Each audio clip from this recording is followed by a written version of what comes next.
آج ہم ایک ایسی جگہ کا جائزہ لیں گے جو بالکل کسی طلسماتی دنیا جیسی لگتی ہے۔ ہندو کش کے بلند و بالا اور پراسرار پہاڑوں کے درمیان چھپی ہوئی انتہائی خوبصورت کلاشا ویلیز۔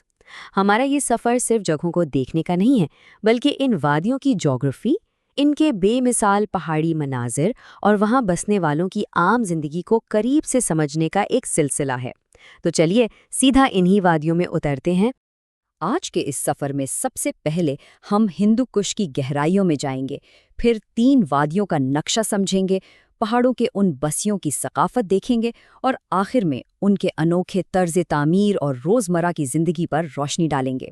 تو شروع کرتے ہیں پہلے حصے سے، ہندو کش کی گہرائیوں میں۔ اب ذرا اس نقشے پر غور کریں۔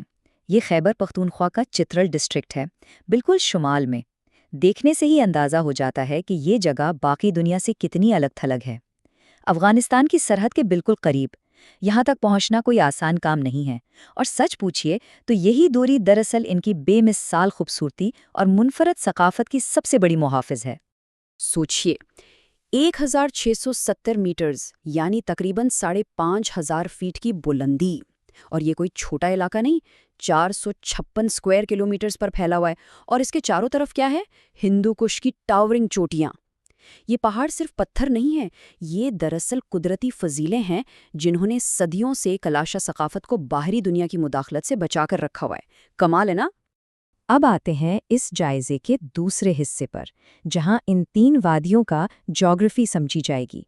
ان سخت پہاڑوں کے درمیان ندیوں اور دریاؤں نے اپنا راستہ خود بنایا ہے اور ان وادیوں کو تشکیل دیا ہے۔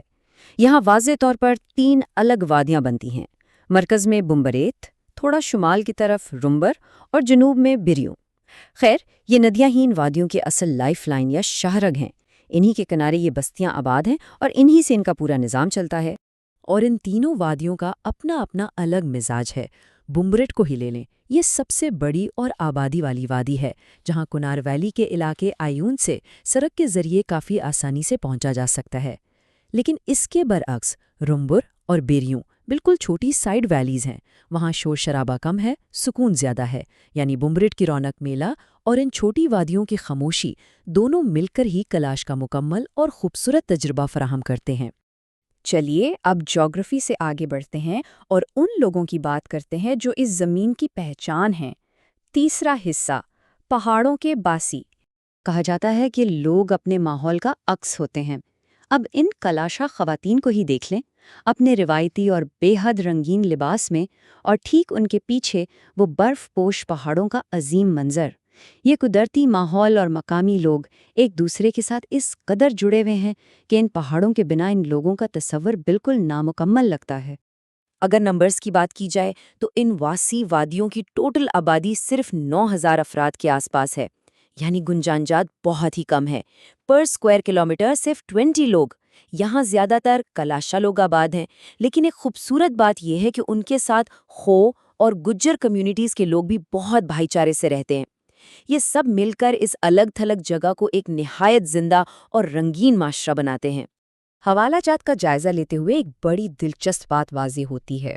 ایک حوالے میں لکھا ہے، ایک ایسا مذہب جو ان کے آس پاس کے ماحول جیسے پہاڑوں اور ندیوں سے جڑا ہوا ہے، اور واقعی جو دریا ہم نے شروع میں نقشے پر دیکھے وہ صرف پینے کا پانی نہیں، بلکہ ان کے قدیم روحانی عقائد کا بنیادی حصہ ہیں۔ قدرت اور ان کے درمیان تعلق صرف ضرورت کا نہیں، روحانیت کا ہے۔ تاریخ کے اوراق دیکھیں تو پتہ چلتا ہے کہ کلاشا لوگوں نے اپنے عقائد اور ثقافت کو بچانے کے لیے صدیوں مزاحمت کی ہے۔ 20ویں صدی کے درمیان انہیں مذہب تبدیل کرنے کے شدید دباؤ کا سامنا کرنا پڑا، لیکن انہوں نے ہار نہیں مانی۔ جب یہ دباؤ کم ہوا تو ان کی ایک بڑی اکثریت نے اپنے آباء و اجداد کے اسی مذہب کو بدستور جاری رکھا۔ یہ اس بات کا منہ بولتا ثبوت ہے کہ اپنی مٹی اور پہچان سے ان کا رشتہ کتنا اٹوٹ ہے۔